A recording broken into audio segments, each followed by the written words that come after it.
Ce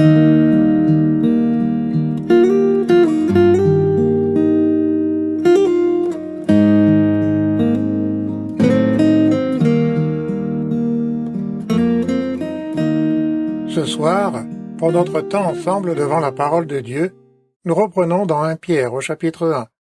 Nous sommes au verset 6 à 9 de cette merveilleuse épître. Avant de lire 1 Pierre 6, 9. Cependant, permettez-moi de vous rappeler l'un des chapitres les plus précieux de toute la parole de Dieu, à savoir Luc 15. Vous n'avez pas besoin de vous y rendre, je veux seulement m'y référer. Dans Luc 15, notre Seigneur raconte 3 histoires. L'une d'elles concerne un homme qui avait 100 moutons et en a perdu un. L'autre est celle d'une dame qui a perdu une pièce de valeur. Une autre, celle d'un père qui a perdu un fils, et que nous connaissons de nos jours, comme celle du fils prodigue. Dans chacun de ces cas, l'histoire représente le salut. La brebis perdue est retrouvée, la pièce perdue est retrouvée, le fils perdu est retrouvé. Chacun d'eux représente une âme perdue, ramenée à Dieu, pardonnée et bénie. Et dans chaque histoire, il y a une réponse commune. À la fin de l'histoire de la brebis perdue, il est écrit « De retour à la maison ». Il appelle ses amis et ses voisins, et leur dit « Réjouissez-vous avec moi, car j'ai retrouvé ma brebis qui était perdue. » Puis notre Seigneur ajoute « De même, je vous le dis, il y aura plus de joie dans le ciel pour un seul pécheur qui se repent, que pour 99 justes qui n'ont pas besoin de repentance. » Dans le cas de la pièce perdue, lorsque la dame l'a retrouvée, elle a convoqué ses amis et ses voisines, en leur disant « Réjouissez-vous avec moi, car j'ai retrouvé la drachme que j'avais perdue. » Puis notre Seigneur dit « De même, je vous le dis, il y a de la joie devant les anges de Dieu pour un seul pécheur qui se repent. » Dans l'histoire du fils perdu retrouvé, le père dit à ses esclaves de rapidement apporter vite la plus belle robe et l'en revêter. Mettez-lui un anneau au doigt et des souliers aux pieds. Amenez le veau gras et tuez-le, mangeons et réjouissons-nous, car mon fils que voici était mort, et il est revenu à la vie. Il était perdu, et il est retrouvé. Et ils commencèrent à se réjouir. Or le fils aîné était dans les champs. Lorsqu'il revint et approcha de la maison, il entendit la musique et les danses. Dans chaque cas, il y avait une joie immense. Une joie immense. Ce que je veux que vous gardiez en tête, c'est que salut et célébration vont de pair. Le salut et la joie vont de pair. Se réconcilier avec Dieu est un motif de joie. Joie de la part de Dieu, joie de la part de Christ, joie de la part des anges, joie de la part de l'Église, et joie de celui qui est racheté. Or, cette joie du salut est le thème abordé par Pierre. Voulez-vous à présent regarder avec moi dans 1 Pierre, au chapitre 1. Il mentionne le salut au verset 5. Le salut prêt à être révélé dans les derniers temps. Au verset 9, le salut de vos âmes. Au verset 10, les prophètes ont fait de ce salut l'objet de leurs recherches et de leurs investigations. À 3 reprises, entre le verset 5 et le verset 10, il emploie le mot salut. Le salut est donc un élément du thème abordé par Pierre. Vous remarquerez également au verset 6 qu'il parle de joie. C'est là ce qui fait votre joie. Au verset 8, il dit à la fin « Vous réjouissant d'une joie ineffable et glorieuse ». En fait, ce qu'on peut très simplement conclure de ça, ce que Pierre a en tête ici, c'est que nous ne comprenions pas seulement le salut, mais aussi son implication, à savoir la joie qu'il procure.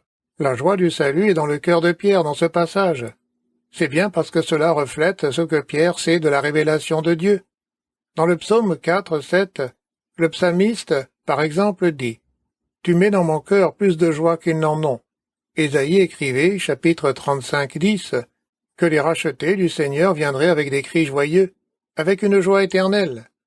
Il est également dit au chapitre 61 que Christ venait donner une huile de joie, et il a parlé pour tous les rachetés au verset 10 de ce même chapitre en disant « Je me réjouirai en l'Éternel.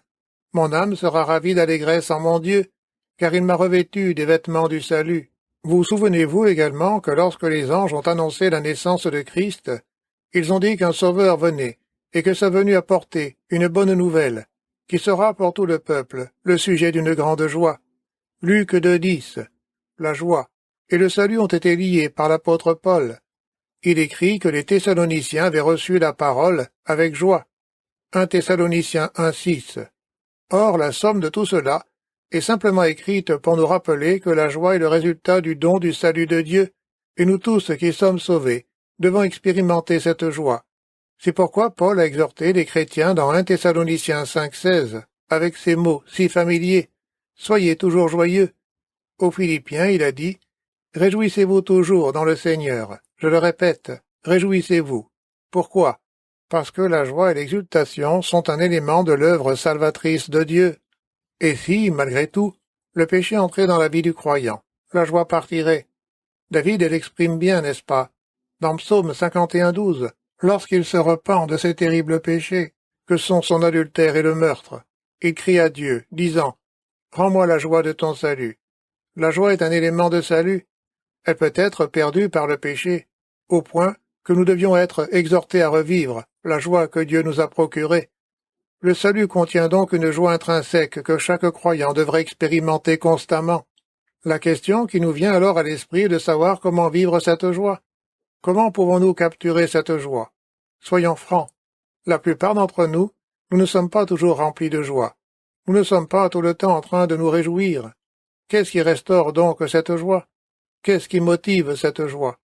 Qu'est-ce qui capture cette joie? Qu'est-ce qui fait ressurgir cette joie? Eh bien, c'est exactement ce que nous allons découvrir dans 1 Pierre, au verset 6 à 9. Avant d'examiner ces versets en particulier, rappelez-vous qu'il est important que Pierre aborde le sujet de la joie, car ses lecteurs ont tellement besoin de se le rappeler. Ils sont dans une situation très difficile. Nous avons suffisamment étudié cet épître, au cours de notre bref passage ici, pour savoir que ceux à qui il écrit sont persécutés. Ils font partie des chrétiens de cet ancien monde, accusés d'avoir brûlé Rome. Ils ont été méprisés, détestés et rejetés par de nombreuses personnes, sans parler des insultes. Ils subissaient donc une très grave persécution. Au chapitre 2, verset 12, par exemple, Pierre dit « Ayez au milieu des païens une bonne conduite, afin que, là même où ils vous calomnient comme si vous étiez des malfaiteurs, ils remarquent vos bonnes œuvres, et ainsi de suite. Ils étaient calomniés comme des malfaiteurs. » Au verset 19, l'implication est qu'ils devaient littéralement souffrir injustement. Et Pierre dit « Supporte cette souffrance injuste ». Au verset 20, il est dit qu'ils étaient durement traités et appelés à le supporter avec patience. Au verset 21, il leur dit « Et c'est à cela que vous avez été appelés, parce que Christ aussi a souffert pour vous, vous laissant un exemple, afin que vous suiviez ses traces. Il a souffert, et vous allez également souffrir. » Au chapitre 3, verset 9, il dit « Ne rendez point le mal pour le mal, ou l'injure pour l'injure. Bénissez au contraire. » Cela impliquerait qu'ils faisaient du mal à ces chrétiens. Ils insultaient ces chrétiens. Ils ne devaient pas exercer de représailles.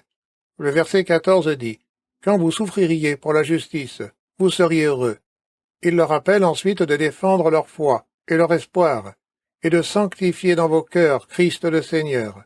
Et au besoin, au verset 17, « Il vaut mieux souffrir, si telle est la volonté de Dieu, en faisant le bien qu'en faisant le mal. » 1 Pierre 4:1.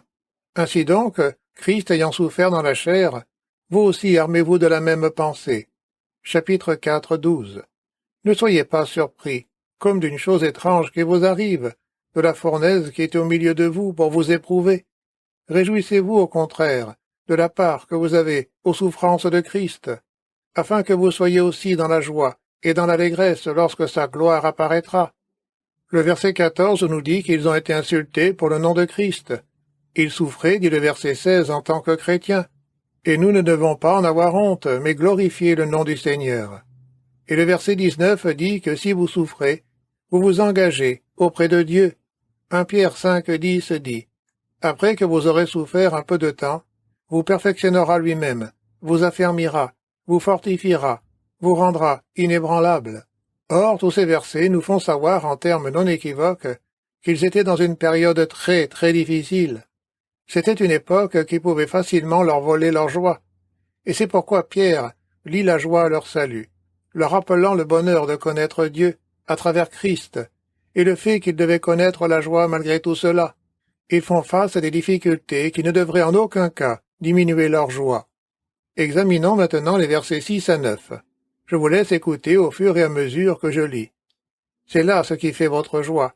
quoique maintenant, puisqu'il le faut, vous soyez attristés pour un peu de temps par diverses épreuves, afin que l'épreuve de votre foi, plus précieuse que l'or périssable, qui cependant est éprouvé par le feu, ait pour résultat la louange, la gloire et l'honneur, lorsque Jésus-Christ apparaîtra, lui que vous aimez sans l'avoir vu, en qui vous croyez sans le voir encore, vous réjouissant d'une joie ineffable et glorieuse, parce que vous obtiendrez le salut de vos âmes, pour prix de votre foi. C'est une déclaration riche, merveilleuse et profonde, qui nous ouvre toute cette histoire de joie. Pierre répond vraiment à la question implicite que nous avons posée plus tôt. Sur quoi les croyants, au milieu des ennuis, doivent-ils se concentrer pour retrouver leur joie? Où puis-je trouver ma joie dans mes circonstances, qui ne sont pas ce que je voudrais qu'elles soient? Avez-vous remarqué qu'en général, lorsque je lis, cette joie est connectée à ce genre de saints et familiers triumvirats que sont la foi, l'espérance et l'amour, et que tous les trois sont mentionnés dans cet extrait. Vous voyez, la joie n'est pas une émotion brève et superficielle, c'est quelque chose de très profond, lié à la foi, lié à l'espoir, et lié à l'amour. La joie coûte cher, cela a coûté très cher à Dieu. Il a offert le trésor de joie du ciel, à travers le sacrifice du Christ. Il nous procure cette joie au travers de toutes nos épreuves, par le ministère de l'Esprit de Dieu.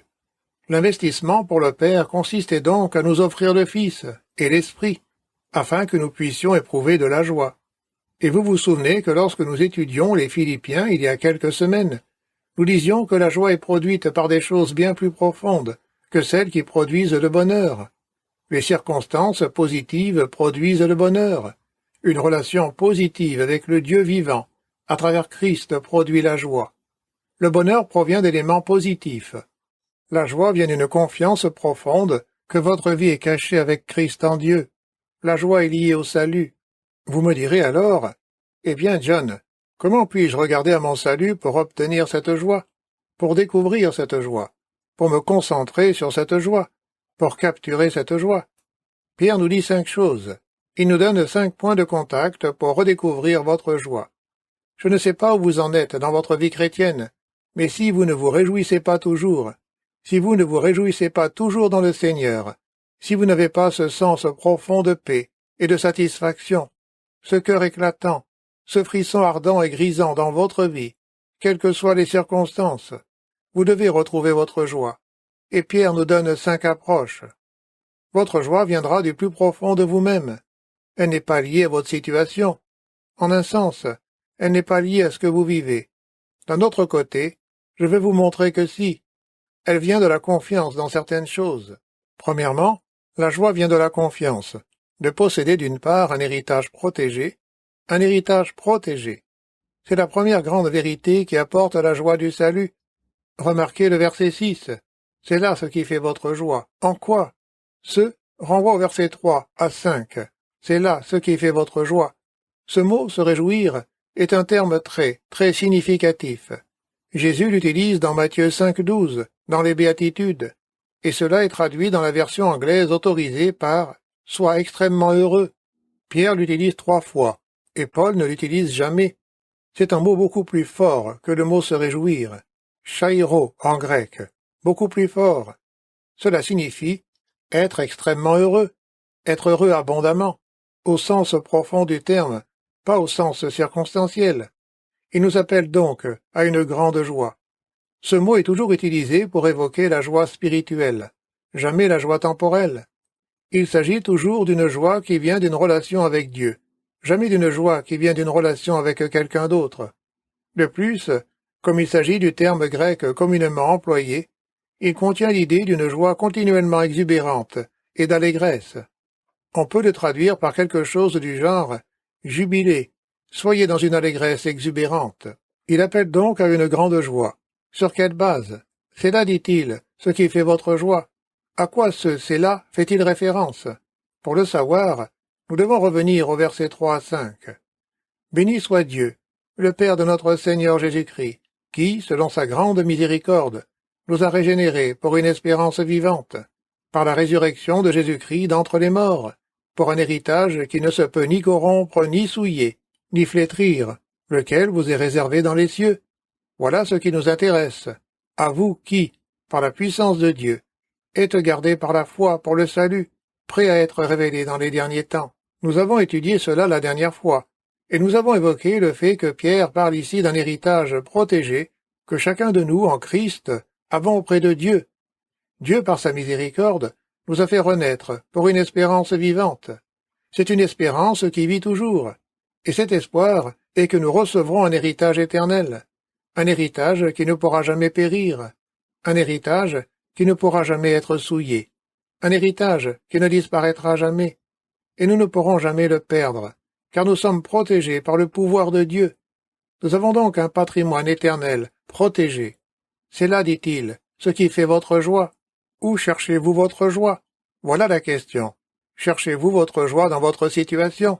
Elle n'est pas là. Les circonstances vous trahiront. Mais si vous reconnaissez que votre joie se trouve en votre héritage protégé, rien ne peut l'altérer. La promesse merveilleuse de Dieu à chaque croyant est que nous avons un héritage éternel, impérissable, non souillé, et qui ne se flétrit pas. Voilà quelle est notre ultime glorification lors du salut final. Il nous est actuellement réservé, solidement gardé au ciel, jusqu'à la dernière fois où nous verrons Jésus face à face. Cette glorieuse éternité que Dieu le Père, par sa miséricorde, nous a accordée, par le biais de la nouvelle naissance, et l'espoir qui remplit nos cœurs. C'est là ce qui fait votre joie. Bien-aimés, n'attachez pas vos yeux à ce monde. Arrêtez de chercher votre satisfaction ici-bas. C'est votre gloire éternelle au ciel qui est votre objectif. Paul a dit, « Affectionnez-vous aux choses d'où? D'en haut. » Colossiens 3. Et non à celles qui sont sur la terre. Vous avez la promesse d'un salut complet et éternel, réservé pour vous dans l'endroit le plus sûr de l'univers, le saint paradis de Dieu. Rien ne peut lui arriver, et rien ne peut vous arriver. Quelle source de joie! Réalisons que notre héritage complet nous attend, que nous sommes en sécurité, que rien ne pourra jamais changer cela, et attendons ce moment inévitable où nous recevrons cet héritage. C'est un motif de joie, un motif de joie. Il y a eu un moment dans le Nouveau Testament où cette joie était peut-être insaisissable, cette joie d'un héritage protégé. Dans Jean 16, vous souvenez-vous de ce que Jésus dit aux disciples? Il leur dit, « Encore un peu de temps, et vous ne me verrez plus, et puis encore un peu de temps, et vous me verrez. En vérité, je vous le dis, vous pleurerez, et vous vous lamenterez, et le monde se réjouira. Pourquoi? Parce que je serai mort, je serai parti. Vous pleurerez, et le monde se réjouira. Vous serez triste. » Puis il ajoute, « Mais votre tristesse se changera en quoi? En joie. » La femme, lorsqu'elle enfante, éprouve de la tristesse, parce que son heure est venue, mais lorsqu'elle a donné le jour à l'enfant, elle ne se souvient plus de la souffrance, à cause de la joie qu'elle a de ce qu'un homme est né dans le monde. Vous donc aussi, vous êtes maintenant dans la tristesse, mais je vous reverrai, et votre cœur se réjouira, et nul ne vous ravira votre joie. Il y a eu une heure sombre, le moment où Jésus était dans la tombe, et la joie, à ce moment-là, était vraiment insaisissable, parce que l'héritage promis n'avait pas encore été assuré. C'était bien que Jésus dise, « Lorsque je m'en serai allé, et que je vous aurai préparé une place, je reviendrai, et je vous prendrai avec moi. » Mais quand il était mort et enterré, c'était un peu difficile à s'en tenir à cela, et il y a eu des moments de chagrin. Mais lorsque Jésus est sorti de la tombe et a vu ses disciples, le chagrin se transforma en joie, parce que la promesse de vie après la mort leur semblait plus crédible, depuis que Christ avait vaincu la mort lui-même. Et c'était encore plus flagrant dans le texte de Jean 16. Je crois que Jésus allait même au-delà de sa résurrection, et parlait de la venue de l'Esprit. Il y a encore eu une période de difficulté, même lorsque Jésus a ressuscité des morts, lorsque les disciples se débattaient dans leur cœur avec tout ce qui se passait, car ils n'avaient pas encore reçu la visite du Saint-Esprit. Puis Jésus a dit, « Je vais partir, et vous envoyer l'Esprit, et l'Esprit s'installera dans votre vie, et l'Esprit est la source de la joie. » Galates 5 dit, « Mais le fruit de l'Esprit, c'est l'amour, la joie, etc. » Jésus avait sans doute à l'esprit les deux quand il a dit, « Votre chagrin viendra, mais votre chagrin se transformera en joie. Vous pleurerez pendant un moment, mais alors vos pleurs se transformeront en une joie, que personne ne vous retirera jamais, parce que c'est une joie basée sur la résurrection, une joie basée sur la venue de l'Esprit. Pendant un bref instant, les promesses de Dieu faites aux siens à travers Christ semblèrent insaisissables, et la joie semblait absente. Mais lorsque la résurrection est arrivée, et peu après le Saint-Esprit, la joie de l'héritage futur est revenue à la vie, et personne ne nous l'enlèvera plus jamais. C'est pourquoi Paul, dans Romains 5,2, dit « Nous nous glorifions dans l'espérance de la gloire de Dieu ». C'est pourquoi il dit dans Romains 12,12 « Réjouissez-vous en l'espérance », parce que l'espoir qu'il génère est dans la résurrection, et l'espoir qu'il apporte est généré par le Saint-Esprit qui habite en nous. Notez-le bien, cet espoir est la garantie de notre héritage protégé. Dans Éphésiens 1,12, cette portion merveilleuse de l'Écriture dit que nous avons espéré en Christ. Puis au verset 13, il est question du « L'évangile de votre salut, en qui vous avez cru, et vous avez été scellés du Saint-Esprit qui avait été promis. » Écoutez bien, lequel est un gage de notre héritage. L'Esprit de Dieu est un acompte sur votre héritage impérissable. Il en est la rabbonne. Paul utilise ce mot grec. Cela signifie « bague de fiançailles ». C'est comme pour confirmer que le mariage se déroulera réellement. Vous pouvez vous réjouir, bien-aimés, de votre glorieux héritage, gardé pour vous, et du fait que vous soyez gardés pour cet héritage. Rien ne pourra jamais voler votre joie, parce que cette joie est construite sur un fait historique, la résurrection du Christ. Elle est construite sur l'expérience présente, sur la force intérieure et sur la présence de l'Esprit de Dieu. Voilà ce qu'est la joie. C'est la joie d'avoir un héritage assuré. Or, si vous traversez des épreuves dans la vie, au lieu de regarder à ce monde temporel, quotidien, avec tous ses problèmes, vous devez vous tourner vers votre patrimoine éternel, assuré. Si vous rencontrez des problèmes avec ce concept, relisez des passages concernant le ciel, et revenez-y à chaque fois que vous en aurez besoin. Je ne parle pas de tomber dans l'émotionnel ici, vous comprenez ça. Je ne parle pas de quelque chose d'artificiel, de facétieux ou de non sincère. Je ne vous demande pas de prétendre avoir une joie qui n'est pas réelle. Je ne pense pas que vous puissiez fabriquer de la joie. Je ne veux pas que vous niez la douleur. Je ne vous demande pas de nier la souffrance. Je ne vous demande pas de nier le chagrin, ni de nier vos ennuis. Ils ne vont pas disparaître. Mais ce que je dis, c'est que vous devez décider de quelle façon vous allez regarder votre situation. Vous devez regarder la vie comme d'une fenêtre, comme si vous étiez dans un train. Imaginez un train qui traverse les montagnes. Nous avons tous vécu cette expérience pour la plupart d'entre nous. Et d'un côté du train, et c'est un train avec beaucoup de fenêtres pour voir. Vous êtes peut-être dans la voiture d'observation. Et d'un autre côté se trouve une haute montagne. Et vous roulez très près d'elle. Et tout ce que vous pouvez voir est une masse sombre. De l'autre côté, de magnifiques vallées, des prairies, des ruisseaux et des lacs se profilent à perte de vue. Qu'allez-vous regarder? Eh bien, certaines personnes dans la vie choisissent simplement de regarder la montagne sombre. C'est leur point de vue. D'un autre côté, si vous voulez vous réjouir, vous devez regarder à votre nouvelle vie, à votre nouvel espoir, à votre nouvelle richesse, à votre sécurité en Christ.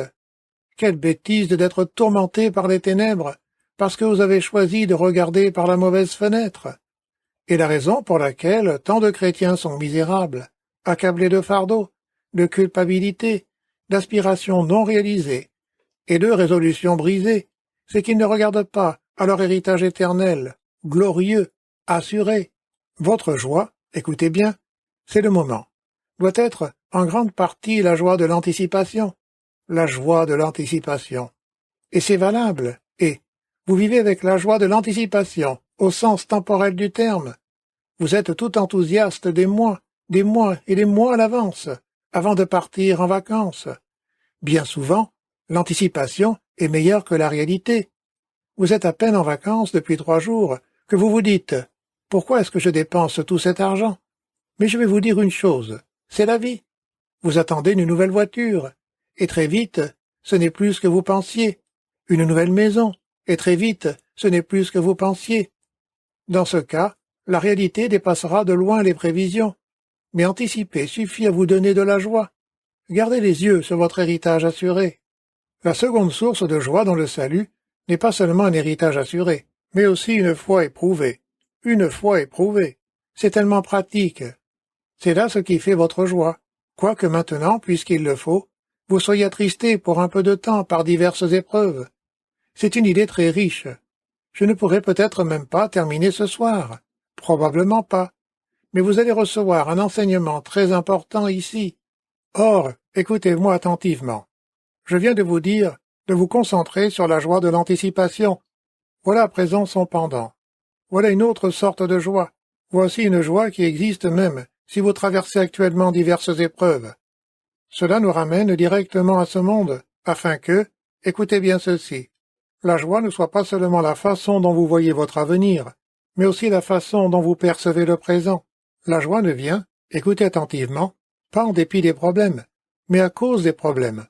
Elle se manifeste par des problèmes. Comment ça? Parce que l'épreuve, verset 7, est la preuve de votre quoi? De votre foi, plus précieuse que l'or. Dieu conduit des épreuves dans votre vie pour prouver votre foi. Certaines personnes pensent que la persécution sévère, les indicibles épreuves des croyants, volent la joie de l'anticipation. Non, elles ajoutent à la joie de l'anticipation. Elles ajoutent à cela. Pourquoi? Parce que le seul grand voleur de la joie de l'anticipation est le doute sur quoi? Sur le salut. Si je suis inquiet de savoir si je suis sauvé ou non, il m'est très difficile de profiter de la perspective de mon avenir. C'est donc très important. Pierre glisse ainsi du futur vers le présent, vers ce qui pourrait être vécu, comme une anticipation au présent. Comme je vous l'ai dit au fil des ans, Dieu a une façon de dire les choses, avec une économie de mots, qui dépasse totalement la compréhension humaine. Et dans ce court 6e verset, il y a une description de l'épreuve si profonde qu'en fait, je ne l'ai pas vue avant de l'avoir lue encore et encore, pour finalement comprendre la profondeur de cette déclaration. À peu près tout ce que vous devez savoir sur les épreuves se trouve dans ce seul verset. Laissez-moi vous le montrer. Laissez-moi vous donner quelques pistes, d'accord? Principe numéro 1. Les épreuves ne durent pas. N'est-ce pas bon de le savoir? Elles ne durent pas. Verset 6. C'est là ce qui fait votre joie. Quoique maintenant, pour un peu de temps, ou pour une raison, c'est temporaire, c'est transitoire. Cela passera avec cette vie. Il y a un second principe ici. Les épreuves ne durent certes pas, mais les épreuves ont un but. Regardez à nouveau le verset. C'est là ce qui fait votre joie. Quoique maintenant, notez bien les deux mots suivants. Puisqu'il quoi? Le faut. Vous savez pourquoi les épreuves entrent dans votre vie? Parce que quoi? Parce qu'il le faut. L'épreuve sert à quelque chose. Vous me direz, quel est le but? Je ne comprends pas le but de ça. Eh bien, laissez-moi vous le rappeler. Pour nous rendre humbles, c'est juste assez pour vous? Pour nous sevrer des choses matérielles? Pour nous aider à regarder vers le paradis? Pour révéler ce que nous aimons vraiment? Pour nous enseigner la valeur de la bénédiction de Dieu face à la douleur de la vie? L'épreuve vient pour nous permettre d'aider les autres. Les épreuves viennent développer une force durable dans notre caractère. Et les épreuves viennent parfois nous châtier pour notre péché. Elles servent à quelque chose. Pierre dit au chapitre 5, verset 10, « Le Dieu de toute grâce, qui vous a appelés, en Jésus-Christ, à sa gloire éternelle, après que vous aurez souffert un peu de temps, vous perfectionnera lui-même, vous affermira, vous fortifiera, vous rendra inébranlable. Dieu a un but, vous rendre meilleur. » Un troisième principe découle de ce petit verset. L'épreuve est douloureuse. Personne n'a jamais nié cela. Quoique maintenant, puisqu'il le faut, vous soyez attristés, puisqu'il le faut. Dieu seul le sait. C'est pour cela qu'il l'évoque. Il parle d'angoisse mentale, pas seulement physique, mais d'angoisse mentale. Tristesse, chagrin, déception, anxiété. Bien sûr, les épreuves font mal. Nous avons donc une petite théologie de l'épreuve ici. L'épreuve ne dure pas. L'épreuve sert à quelque chose. L'épreuve est douloureuse. C'est censé être douloureux. Est-ce que vous avez compris ça? C'est son but. C'est censé vous dérouter, vous conduire au monde du Seigneur, purger votre péché, vous affiner pour une plus grande utilité. Il existe un quatrième principe. Les épreuves se présentent sous de nombreuses formes. Avez-vous remarqué? Le verset 6 dit, « Quoique, maintenant, puisqu'il le faut, vous soyez attristés pour un peu de temps, par diverses épreuves. » Peirasmos, en grec, signifie mot, épreuve. Il se présente sous de nombreuses formes. Le mot grec utilisé ici est poikilos. Cela signifie multicolore. L'épreuve peut prendre beaucoup de visages. En passant, Pierre utilise ce même mot une seconde fois, lorsqu'il décrit la grâce multicolore de Dieu. C'est une belle pensée. Les ennuis sont multicolores, Et la grâce de Dieu est aussi poikilos, multicolore. C'est comme s'il n'y avait aucune couleur d'épreuve que Dieu ne puisse associer à une couleur de grâce. Belle pensée. Il existe une grâce correspondante à chaque épreuve. Elle se présente sous de nombreuses formes. Vous venez à peine d'en surmonter une, et une autre survient. Un dernier petit principe. Les épreuves ne devraient pas diminuer notre joie. Rappelez-vous le verset 6. C'est là ce qui fait votre joie. Attention, notez bien. Quoique maintenant, puisqu'il le faut, vous soyez attristés pour un peu de temps par diverses épreuves. Vous vous réjouissez grandement même si vous êtes dans l'épreuve. Le fait d'avoir de vivre des épreuves ne diminue pas la joie. Cela ne devrait pas diminuer la joie. Pourquoi? Pourquoi cela ne devrait-il pas diminuer la joie? Je vais vous dire pourquoi. Verset 7. Afin que l'épreuve de votre foi, plus précieuse que l'or périssable, qui cependant est éprouvé par le feu, ait pour résultat la louange, la gloire et l'honneur, lorsque Jésus-Christ apparaîtra. Maintenant, écoutez ceci très attentivement. C'est une vérité profonde. Pierre nous dit, voilà pourquoi les épreuves ne prennent pas votre joie. Voilà pourquoi les épreuves produisent de la joie. Parce que si vous passez l'épreuve, votre joie sera prouvée. Je ne sais pas pour vous, mais pour moi, c'est une pensée excitante. Les épreuves prouvent la validité, l'authenticité de notre foi. C'est un gain considérable. Si vous aviez traversé la vie sans jamais avoir eu d'épreuve, sans jamais avoir eu de problème, sans que votre foi n'ait jamais été mise à l'épreuve, vous ne sauriez pas qu'elle est réelle. C'est essentiellement ce qu'il dit ici. C'est ce qu'implique le voilà pourquoi. Il reflète le but de tout ça. Les épreuves viennent. Les épreuves diverses viennent, qui vous affligent. Elles sont nécessaires. Elles sont temporaires. Elles ne volent pas votre joie. Elles sont là pour que la preuve de votre foi, ou plutôt dans le sens adjectival de cette phrase, on devrait traduire ça comme ça, pour faire ressortir le reliquat de votre foi testée. Elles viennent comme du feu pour brûler les scories du métal, pour voir s'il y a quelque chose de réel en vous. La foi n'est vraiment révélée que dans l'épreuve. Elle n'est authentique que s'il reste quelque chose lorsque l'incendie s'est éteint. Le but de Dieu, en créant la difficulté, maintenant écoutez attentivement, est de tester votre foi. Pour qui? Dieu. A-t-il besoin de tester votre foi? Dieu a-t-il besoin de faire quelque chose pour savoir si vous êtes sincère? Non. Il sait ce qu'il y a dans votre cœur, non? Alors, à qui profite le test? À vous. À vous. Le mot grec utilisé pour preuve, au verset 7, est ici un mot emprunté au processus de dosage du métal. Et ce type de dosage du métal devrait déterminer sa véritable nature, en faire apparaître la pureté, le passer au feu, et tout brûler, sinon, pour voir ce qui en resterait, ce qui en serait le vrai contenu. En parlant de ça, s'il mettait quelque chose au feu et qu'il n'en restait rien, il savait alors qu'il n'y avait pas de véritable métal, pas d'or du tout. C'est arrivé à Judas, n'est-ce pas? Passé le test du feu, il a prouvé qu'il était vide. Dieu teste le croyant pour révéler si sa foi est authentique, tout comme on teste l'or. Cela est bien mentionné, au verset 7, en l'éprouvant par le feu. Le feu ici, ce sont les épreuves. L'or est votre véritable foi. Donc, quand le feu survient, et que toutes les scories sont brûlées, la vraie foi est révélée. Voilà, c'est comme ça que ça marche. Ne l'oubliez pas, d'accord? Votre cœur est affligé, vous avez des ennuis, vous subissez des épreuves, vous souffrez, vous avez mal, et vous êtes dans les affres de l'anxiété, etc. L'environnement autour de vous s'effondre. Rien ne fonctionne comme vous le souhaitez. Vous traversez toutes sortes de douleurs et d'inquiétudes, et vous commencez à chercher quelque chose qui vous soulage. La plupart des gens dans le monde se tournent vers l'argent, les amis, l'alcool, la drogue, le sexe, la vengeance, peu importe. L'épreuve brûle alors tout, car tout ce en quoi ils placent leur confiance sera également consumé. Rien de cela ne dure, tout brûlera dans le feu. Le chrétien s'élève au-dessus de tout cela. Il s'élève au-dessus de tout ce qui est sujet au changement et à la décadence, et il jette son ancre, comme le dit Hébreu, dans le voile des lieux célestes, là où la joie est inaltérable, là où la source de joie est permanente. Et c'est exactement ce que Pierre dit ici. Lorsque vous passez par une épreuve, si vous essayez de résoudre ce problème en vous appuyant sur des choses terrestres, cela disparaîtra de pair avec le reste. Mais si vous vous élevez au-dessus de tout cela par la foi, et vous accrochez à Dieu et à Christ, votre foi est prouvée. Le fait est que si vous ressortez de l'épreuve, en croyant en Dieu, en lui faisant confiance, en croyant en Christ, en plaçant votre confiance en Christ, vous savez que votre foi est quoi? Qu'elle est vraie. Qu'elle est vraie. C'est précisément ce que notre Seigneur a dit dans Matthieu 13. Voilà une graine qui tombe dans le sol.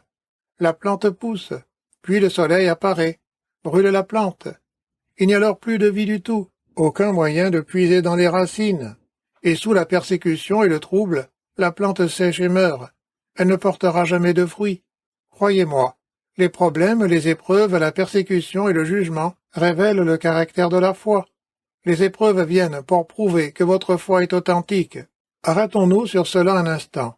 Dans le chapitre 22 de la Genèse, vous vous souvenez que Dieu dit à Abraham, « Prends ton fils, va-t'en au pays de Morija, et là, offre-le en holocauste. » Quelle épreuve extraordinaire! Le fils de la promesse, le fils de l'alliance, va et prend sa vie. Et souvenez-vous qu'Abraham, obéissant de manière absolue à Dieu, monta là-haut et leva le couteau, qu'il était prêt à le faire.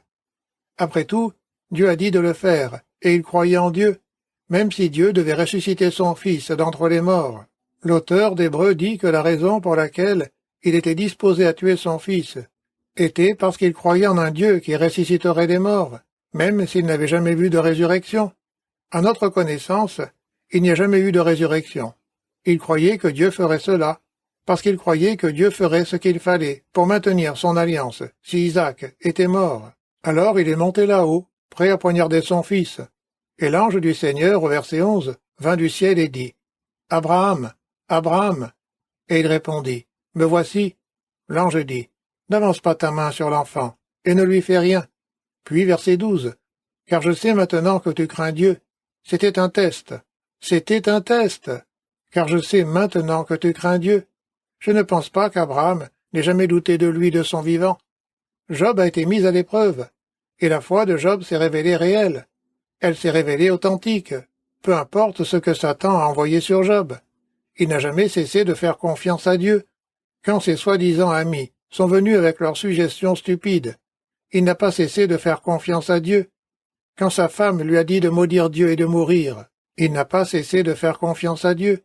Dieu envoie des épreuves pour tester notre foi, pour prouver que notre foi est réelle pour celui qui a la foi, afin que celui-ci puisse vivre en confiance. Exode 16:4. L'Éternel dit à Moïse, « Voici, je ferai pleuvoir sur vous du pain du haut des cieux. Le peuple sortira et en ramassera jour par jour la quantité nécessaire, afin que je le mette à l'épreuve et que je vois s'il marchera ou non selon ma loi. » Dieu a pour mission de nous tester, non qu'il ne sache pas la réalité de notre foi, mais pour que les hommes connaissent l'état de leur cœur. Souviens-toi, nous dit Deutéronome 8:2, tout le chemin que l'Éternel, ton Dieu, t'a fait faire pendant ces 40 années dans le désert, afin de t'humilier et de t'éprouver, pour savoir quelles étaient les dispositions de ton cœur, et si tu gardais ou non ses commandements. Il fait cela pour montrer l'état de votre cœur, non pour lui, mais pour vous. Regardez à présent ce qu'il dit dans 1 Pierre 1. C'est tellement important. Une foi testée, une foi prouvée, est plus précieuse que l'or périssable, qui cependant est éprouvé par le feu. Même si l'or passe l'épreuve du feu, il reste périssable. La foi prouvée est beaucoup plus précieuse. Quelle pensée! Pourquoi est-ce plus précieux que l'or? Parce que la foi prouvée est éternelle. Elle est éternelle. Même si l'or est raffiné et qu'il réussit l'épreuve du feu, il ne passe pas l'épreuve de l'éternité. Une foi prouvée est la plus précieuse. Pourquoi Pierre utilise-t-il l'or comme analogie ici? À cause de plusieurs choses. L'or était la ressource standard. À l'époque, nous basions notre système monétaire sur les talons or, ce que nous ne faisons plus. Dans les temps anciens, l'or était le produit de base utilisé pour sauvegarder les transactions monétaires. C'était le plus précieux des métaux, le plus prisé de tous les métaux, et la norme de toutes les transactions monétaires. C'était la marchandise la plus précieuse. Ainsi, Pierre dit que l'or, qui est si précieux, résiste à l'épreuve du feu, mais ne résiste pas à l'épreuve de l'éternité. C'est pourquoi la foi prouvée est plus précieuse que l'or pur. De même que le feu sépare le faux du vrai, Dieu utilise la souffrance pour séparer la vraie foi de la foi superficielle. Voilà ce qui est plus précieux que l'or. Quelqu'un peut-il estimer la valeur d'une foi prouvée? Vivez-vous avec le doute dans votre vie? Dieu, lui, sait que vous avez besoin de plus d'épreuves pour prouver votre foi. Je ne doute pas de ma foi. Il fut un temps lorsque j'étais jeune où ça m'est arrivé. Je ne doute plus de ma foi aujourd'hui. Vous savez pourquoi? Parce que ma foi a résisté aux épreuves. Ce n'est pas de l'auto-louange de ma part. Je suis passé par beaucoup d'épreuves, parce que Dieu a dû m'enseigner longtemps pour que je reçoive le message. Ma foi est réelle. Je ne peux pas vous dire quelle valeur c'est de savoir que ma foi est réelle. Pouvez-vous comprendre cela? Quelle confiance énorme cela apporte. Qui veut vivre dans le doute? Une vraie foi est vérifiée parce qu'elle a été testée. Bien-aimé, bienvenue aux épreuves. Bienvenue aux épreuves. Le but de Dieu pour vous est que la preuve de votre foi devienne pour vous plus précieuse que les biens les plus précieux du monde. C'est une pensée énorme, absolument formidable. Les apôtres ont suivi leur chemin en se réjouissant, dit-on dans le livre des Actes, parce qu'ils ont été jugés dignes de souffrir pour Christ. Et si vous me permettez cette audace, je pourrais ajouter qu'ils sont probablement partis confiants, eux aussi, confiants dans la réalité de leur salut, parce qu'ils avaient entendu tant de fois cette phrase de Jésus dire « Ô homme de peu de quoi, de peu de foi ». Et quand il arriva à la croix, ils l'abandonnèrent et s'enfuirent. Et puis il y avait Pierre avec ses démentis. Oh, combien leur faiblesse était éprouvante. Et pourtant, ils sont arrivés au point, par la souffrance, où ils se sont attachés à Christ, et n'ont plus hésité. Ils ont continué leur chemin, en se réjouissant, non seulement de la nécessité de leur souffrance, mais aussi de leur confiance en eux, à passer le test. Bien-aimés, nous avons de l'espoir, et l'espoir nous apporte la joie. Notre espoir est basé sur un héritage futur, inaltérable, et sur une foi prouvée au présent. Et c'est là que notre joie repose. Il n'y a aucune raison pour que vous ne viviez pas à la lumière de cette joie. Absolument aucune raison. Cette joie est la vôtre. Jésus a dit qu'aucun homme ne peut vous la prendre. Je terminerai avec ceci. Ceux d'entre nous qui sommes Écossais d'origine endurent beaucoup de préjugés de la part de ceux qui pensent que les Écossais sont avares. Et les histoires sont remplies de tels Écossais.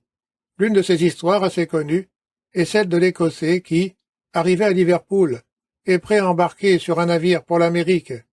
Il a acheté son passage sur le navire. Il a compté les quelques pièces qui composaient son capital total et a décidé que le voyage allait durer quelques semaines. Pour arriver à bon port et avoir assez de nourriture, il devait économiser avec précaution, afin qu'il lui reste un peu d'argent à son arrivée à New York pour commencer sa vie. Il s'est alors rendu dans un petit magasin et a emporté dans ses bagages quelques provisions, une grande réserve de crackers et du fromage pour lui permettre de faire la traversée. Au fil du voyage, l'air marin l'a rendu vraiment affamé. Pour aggraver les choses, l'humidité de l'air rendait ses crackers mous et son fromage dur. Bien-aimé, mettre du fromage à pâte dure sur des craquelins mous n'est pas une perspective heureuse. Il finissait généralement avec une poignée de miettes. Il avait fini par se désespérer de sa faim dès la fin de la première semaine. Et pour couronner le tout, il sentait la nourriture sur les plateaux que les stewards transportaient aux passagers autour de lui. Un jour, il s'est décidé à faire un bon repas. Il est alors entré dans la salle à manger et a mangé un vrai repas. À la fin, il a demandé l'addition. Le serveur a dit « Monsieur, il n'y a pas d'addition, c'est inclus dans votre voyage. » Pauvre homme, il aurait pu économiser tout son argent dépensé en crackers et en fromage.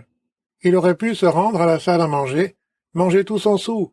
Puis-je suggérer que j'ai rencontré beaucoup de chrétiens de type crackers et fromage. Ne vous trompez pas sur la nature de la joie que Dieu nous apporte. Prions ensemble. Merci, Père, pour cette parole que tu nous donnes ce soir. Merci pour le riche témoignage de Pierre, qui aurait certainement pu être accusé d'être un partisan des crackers et du fromage, apparemment incapable de tirer profit de ce qui était déjà sien de plein droit, car sa foi était faible. Merci pour le témoignage venant de son propre cœur, sur la façon dont sa foi a été renforcée par la résurrection et la venue de l'Esprit. Seigneur, aide-nous, nous qui sommes si sujets à la faiblesse, si enclins à la petitesse spirituelle, si enclins, si ridiculement ne pas profiter de la joie que tu nous as donnée. Aide-nous à vivre à la lumière d'un héritage inaltérable et d'une foi éprouvée. Aide-nous à nous réjouir de la vie à venir, car c'est une échappatoire aux épreuves, un regard vers la gloire éternelle. et aide-nous à nous réjouir au milieu des épreuves, car elles prouvent notre foi. Nous pouvons alors continuer notre chemin en nous réjouissant, sachant que nous possédons une foi véritable. Puissions-nous connaître la joie dans toute sa plénitude, afin d'être des témoignages de la grâce de Christ, dont la joie est celle que nous avons reçue. Car il a dit, « Je vous donne ma joie. » Merci, Père, pour la joie du Seigneur, qui est vraiment notre force. Nous prions au nom du Christ. Amen.